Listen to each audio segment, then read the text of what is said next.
Hello বন্ধুরা, welcome back to my YouTube channel delicious cook everhood. আশা করি আপনারা ভালো আছেন এবং সুস্থ আছেন। অনেকদিন বাদে আবার একটা রেসিপির ভিডিও নিয়ে চলে এলাম, ফিশ ফ্রাই। আশা করি আপনারা সকলেই খেতে ভালোবাসেন। তো আজকে ফিশ ফ্রাই কিভাবে বানিয়েছি সেটাই আপনাদের কাছে তুলে ধরবো। ভিডিওটা পুরোটা দেখুন, আশা করি আপনাদের ভালো লাগবে এবং যদি ভালো লাগে অবশ্যই লাইক এবং শেয়ার করবেন, আর পাশে থাকতে অবশ্যই আমাদের চ্যানেলটা সাবস্ক্রাইব করবেন। তাহলে চলুন শুরু করা যাক। তো প্রথমেই আমরা মিক্সির মধ্যে কুচিয়ে রাখা পেঁয়াজ, সঙ্গে ধনেপাতা এবং কাঁচা লঙ্কা এবং তার সাথে পরিমাণ মতন লবণ, পরিমাণ মতো গরম মশলা এবং হোমমেড মশলা দিয়ে ভালো করে পেস্ট করে নিয়েছি। এবারে আমরা একটা ব্যাটার তৈরি করে নেব।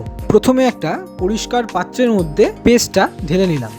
এর ওপরে 1 চামচ করে আদা ও রসুনের পেস্ট, সঙ্গে পরিমাণ মতো নুন, সামান্য লেবুর রস এবং 2 থেকে 3 চামচের মতো ময়দা দিয়ে ভালো করে মিক্স করে নেব।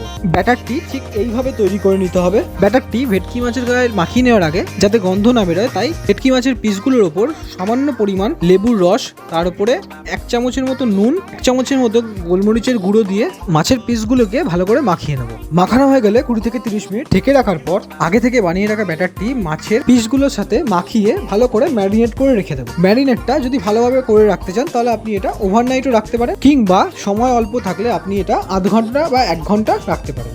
এবারে আমরা মাছের পিসগুলোকে কোট করে নেওয়ার জন্য 2টো ডিম ফাটিয়ে ভালো করে ফেটিয়ে নেওয়ার পর তার উপরে সামান্য পরিমাণ নুন এবং সামান্য পরিমাণ গোলমরিচ গুঁড়ো দিয়ে ভালো করে মিক্স করে নেব।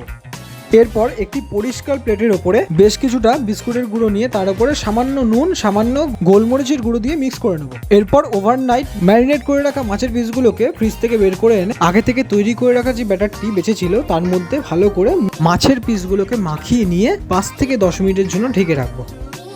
10 মিনিট বাদে ওই মাছের পিসগুলোকে ব্যাটারটি থেকে নিয়ে ডিমের মধ্যে ভালো করে ডুবিয়ে মাছের পিসগুলোর দুটো সাইডই ভালো করে বিস্কুটের গুঁড়ো মাখিয়ে ভালো করে কোট করে একটি শেপ করে নেব।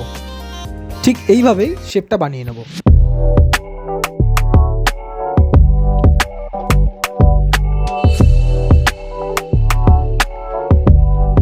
এবারে ওভেনের ওপর একটি কড়াই বসিয়ে তার উপরে বেশ কিছুটা পরিমাণ রিফাইন্ড অয়েল দিয়ে একে একে কোট করে রাখা মাছের পিসগুলোকে তেলের ওপর ছাড়বো।